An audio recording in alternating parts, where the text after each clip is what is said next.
Good morning बच्चों, good morning. आज हम इस क्लास में पढ़ेंगे pair of linear equation in two variables. उसके अंदर भी कॉन्सेप्ट है अपस्ट्रीम एंड डाउनस्ट्रीम। बहुत बच्चों को ये टफ लगता है। आज पहले अपस्ट्रीम एंड डाउनस्ट्रीम स्पीड समझते हैं और कुछ फॉर्मूला समझते हैं। उसके बाद हम इस पे बेस्ड 2 एग्जांपल्स करेंगे। तो सबसे पहले हम इनको देखते हैं कि अपस्ट्रीम एंड डाउनस्ट्रीम क्या होता है। तो देखो, जब भी वाटर फ्लो करता है वो डाउनवर्ड फ्लो करता है। हमेशा कैसा फ्लो करता है? डाउनवर्ड फ्लो करता है। तो अगर मैं वाटर की स्पीड x लेट कर लेता हूँ, वाटर की स्पीड कितनी है? x लेट कर ली, यानी स्ट्रीम की स्पीड है x, स्ट्रीम भी बोल सकते हैं। और मेरे पास एक ये स्टीमर है या कोई बोट है, ठीक है।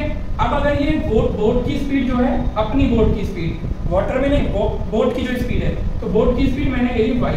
तो अब इसमें क्या होगा कि ये बोट दो साइड जा सकती है। वाटर तो हमेशा डाउनवर्ड ही जाएगा, लेकिन ये स्टीमर जो है वो या तो डाउनवर्ड जाएगा या अपवर्ड जाएगा। तो जब ये वाटर की डायरेक्शन में जाता है उसी स्पीड को तो कहते हैं डाउनवर्ड स्पीड, और जब ये वाटर के अगेंस्ट डायरेक्शन में जाएगा उसको बोलेंगे हम अपवर्ड स्पीड। तो अब हम ये देखेंगे कि ये कॉन्सेप्ट कैसे काम करता है।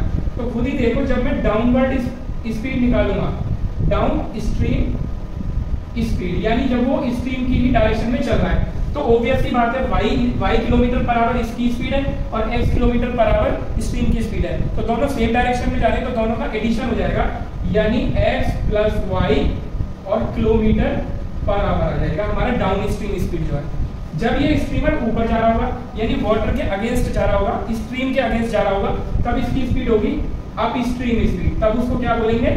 Up stream speed. तो ये क्या होगी? ये माइनस हो जाएगी, क्योंकि एक दूसरे के अपोजिट है, उसको फोर्स ज्यादा लगाना पड़ेगा। इस बार हमारा अप स्ट्रीम में कहाँ जा रहा है? अगेंस्ट में जा रहा है, यानी तो ये तब पॉसिबल है जब स्ट्रीमर की स्पीड ज्यादा हो। अगर मैं स्ट्रीम की स्पीड ज्यादा ले लूंगा x, तो स्ट्रीमर तो जा ही नहीं पाएगा ऊपर। तो इस कंडीशन में ये ध्यान रखना होता है कि जब डाउनवर्ड जाता है तो कितनी भी स्पीड हो सकती है स्ट्रीमर की, इससे फर्क नहीं पड़ेगा। स्ट्रीम से लेस देन भी हो सकती है और स्ट्रीम से ग्रेटर देन भी हो सकती है। बट लेकिन जब ये ऊपर जाएगा तो स्ट्रीमर की स्पीड वाटर की स्पीड से ज्यादा होनी चाहिए, ठीक है। और उन दोनों का जो डिफरेंस होगा वो हमारी अप स्ट्रीम स्पीड होगा। यानी अगर ये y किलोमीटर पर आवर से ऊपर जा रहा है और x किलोमीटर पर आवर से वाटर नीचे जा रहा है, तो ये हो जाएगा y माइनस x। यानी स्ट्रीमर की स्पीड में से हम स्ट्रीम की स्पीड माइनस करेंगे। अप स्ट्रीम के केस में ये आपको ध्यान रखना है। कुछ बच्चे इसको बहुत मिस्टेक कर देते हैं, x माइनस y, यानी स्ट्रीम की स्पीड में से स्ट्रीमर की स्पीड माइनस कर देंगे। अगर ये कंडीशन होगी तो स्ट्रीमर कभी ऊपर जा ही नहीं पाएगा, वो पीछे ही लौटता रहेगा, ठीक है। तो अप स्ट्रीम स्पीड होती है हमारी streamer minus stream, down stream speed होती है हमारी स्ट्रीमर प्लस स्ट्रीम।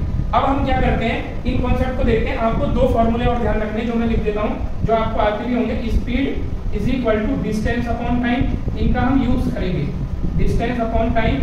और यहीं से अगर मैं टाइम को निकालूंगा तो टाइम का फॉर्मूला आ जाएगा, ये इधर क्रॉस मल्टीप्लाई हो जाएगा, स्पीड नीचे आ जाएगा। Time is equal to distance upon speed. ये हमारे क्वेश्चन में फॉर्मूले लगेंगे। डिस्टेंस का अगर फाइंड करेंगे तो वो स्पीड इनटू टाइम, यानी इन फॉर्मूलाज को ध्यान रखना है। अब हम अप स्ट्रीम और डाउन स्ट्रीम पे 1 या 2 क्वेश्चन लेते हैं और फिर हम इसको सॉल्व करेंगे, तो आपका कॉन्सेप्ट और ज्यादा क्लियर हो जाएगा। क्वेश्चन है हमारा कि एक बोट है, वो 30 किलोमीटर डिस्टेंस कवर करती है अप स्ट्रीम, यानी स्ट्रीमर के अगेंस्ट, और 36 करती है डाउनवर्ड डायरेक्शन में, 36 किलोमीटर। और दोनों डिस्टेंस को कवर करने में उसको टोटल टाइम लगता है 7 आवर्स। सेकंड कंडीशन दे रहा है कि 40 किलोमीटर अप स्ट्रीम जाती है, यानी वाटर के अगेंस्ट जाती है, और वाटर से सेम डायरेक्शन में 48 किलोमीटर जाती है। उस टाइम में उसको टोटल टाइम लगता है 9 आवर्स। तो वो कह रहा है कि बोट की स्पीड बताओ। फाइंड क्या करना है हमें? स्पीड ऑफ बोट, ठीक है, और स्पीड ऑफ वाटर, ये हमें फाइंड करना है, दोनों चीजें। तो जब भी हमें ये फाइंड करना है तो सबसे पहले इन्हीं को लेट कर लेते हैं। लेट कर लिया, एक को x कर लेते हैं, एक को y कर लेते हैं। x किलोमीटर पर आवर, इसको लेट कर लेते हैं y किलोमीटर पर आवर, ठीक है। Speed of boat and speed of water let कर लिया। अब फर्स्ट वाला केस लगाते हैं। तो सबसे पहले अप स्ट्रीम में जा रहा है डाउन स्ट्रीम में, तो पहले हम बोट की अप स्ट्रीम और डाउन स्ट्रीम स्पीड निकालते हैं इन फॉर्मूलाज के अकॉर्डिंग, क्योंकि अभी ये स्पीड नहीं लगेगी। बोट की एक्चुअल स्पीड है विदाउट वाटर, जब वाटर का इन्फ्लुएंस नहीं है। और ये उसने पूछा है कि find the speed of boat in still water, यानी जब वाटर रुका हुआ है, वाटर के साथ जो भी स्पीड होगी वो डाउन स्ट्रीम होगी या अप स्ट्रीम होगी। ये स्पीड हमारे क्वेश्चन में अप्लाई नहीं होगी, क्योंकि ये मैंने बोट की स्पीड स्टिल वाटर में ली है, जब वाटर रुका हुआ है। तो अब क्या होगी? Up stream speed of boat, up stream speed of boat क्या हो जाएगा, माइनस होगा, क्योंकि अगेंस्ट में जाएगी। अप स्ट्रीम यानी x बोट की ज्यादा होनी चाहिए माइनस y, ठीक है। यहाँ पे मैंने बोट की x ली है तो ये हमारा ज्यादा होना चाहिए। अच्छा, अगर फॉर्मूले में कंफ्यूजन हो रहा हो तो पहले मैंने बोट की y ली थी, इसको सेव कर लेते हैं जिससे कंफ्यूजन ना आए। मैं अगर इधर बोट की x ले लेता हूँ स्पीड और वाटर की स्पीड में y ले लेता हूँ तो सब कुछ सेम हो जाएगा, ये तो ठीक रहेगा। इस वाले में हमें चेंज देखने को मिलेगा, यहाँ कर लेंगे x और यहाँ पे कर लेंगे y, जिससे आपको कंफ्यूजन ना हो, वरना तो इससे कोई फर्क नहीं पड़ता। बस ये ध्यान रखना होगा बोट या स्ट्रीमर की स्पीड में से वाटर की स्पीड माइनस करते हैं। तो अब ये हो गया, इसकी स्पीड आ गई x minus y kilometre per hour upstream. और डाउन स्ट्रीम स्पीड कितनी हो जाएगी, downstream speed of boat, यानी जब बोट वाटर की डायरेक्शन में जा रही है तो तब कितनी हो जाएगी, x plus y kilometre per hour. अब क्या करेंगे, हमारे पास 2 अननोन वेरिएबल है तो 2 इक्वेशन तो बनना कंफर्म है, एक इस केस से बनेगी एक इस केस से बनेगी। तो फर्स्ट वाला केस लेते हैं हम, जब 32 किलोमीटर जा रही है तो कितना टाइम लगेगा और जब 36 किलोमीटर जा रही है तो कितना टाइम लगेगा, दोनों का टाइम अलग अलग निकाल के ऐड करके उसको 7 के इक्वल कर देंगे।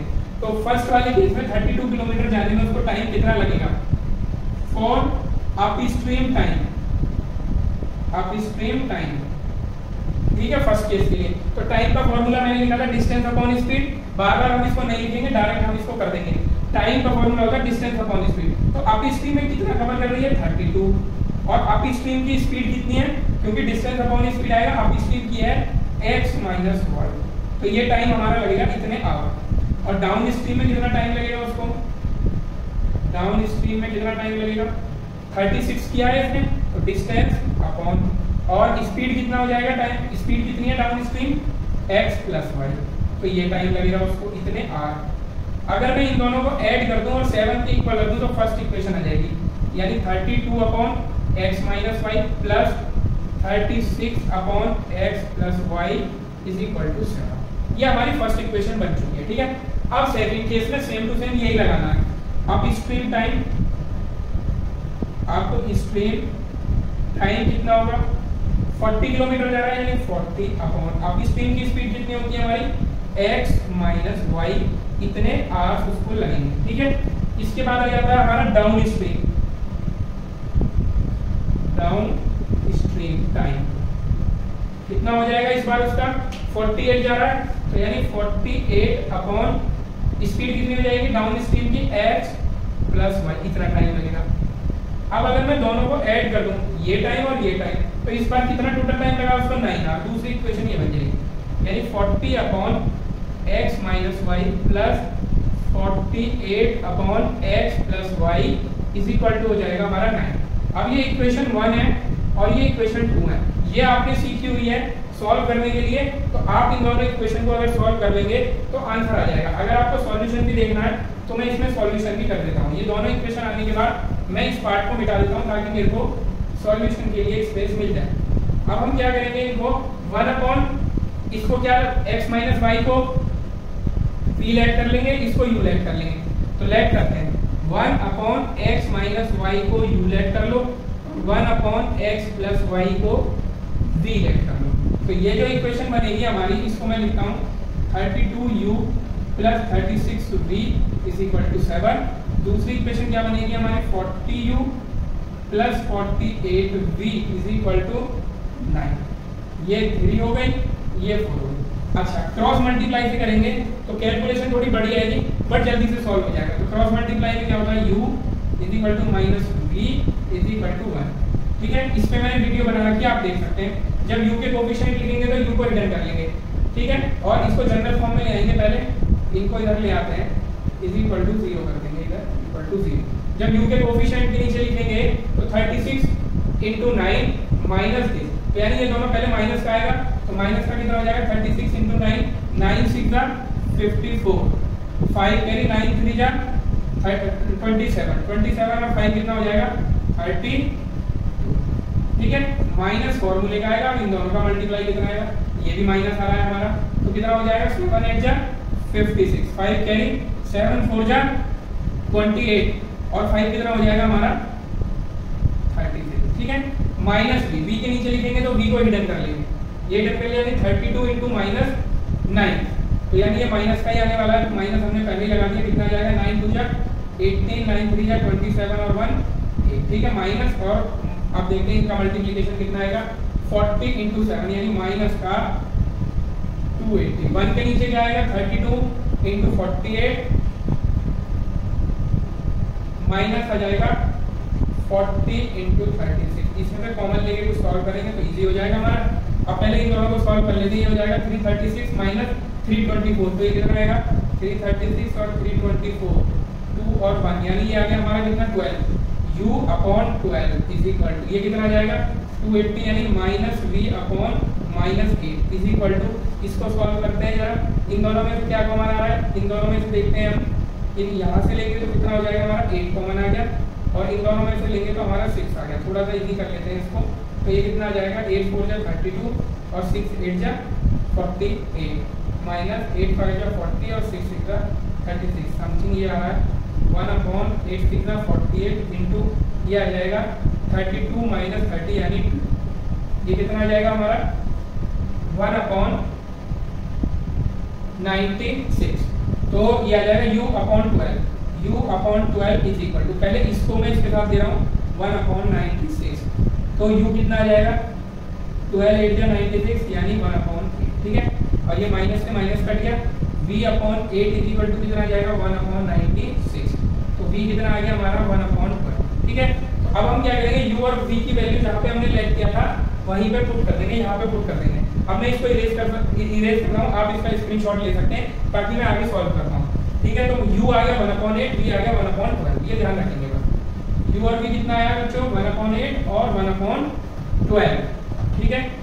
तो अब हम देखते हैं u आया हमारे पास 1/8 और v आ गया हमारे पास 1/12, तो u और v की वैल्यू कितनी है 1/x minus y is equal to 1/8, v की value 1/x plus y is equal to 1/12, cross multiply कर देंगे x minus y is equal to 8 और यहाँ से आएगा x plus y is equal to 12, add कर देंगे दोनों इक्वेशन को, ये cancel 2x is equal to 20, x is equal to 20/2, यानी x is equal to 10 kilometre per hour. x मैंने क्या लेट किया था बच्चों बताओ, x मैंने क्या लेट किया था स्पीड ऑफ बोट, तो बोट की स्पीड आ चुकी है 10 किलोमीटर पर आवर।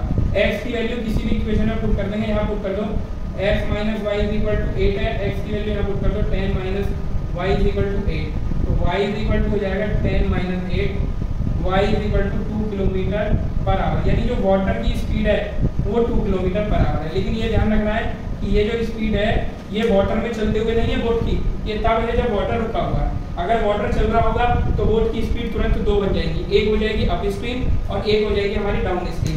जब वाटर चल रहा होगा तो अप स्ट्रीम स्पीड हो जाएगी 10 माइनस 2 यानी 8 और डाउन स्ट्रीम हो जाएगी 10 प्लस 2।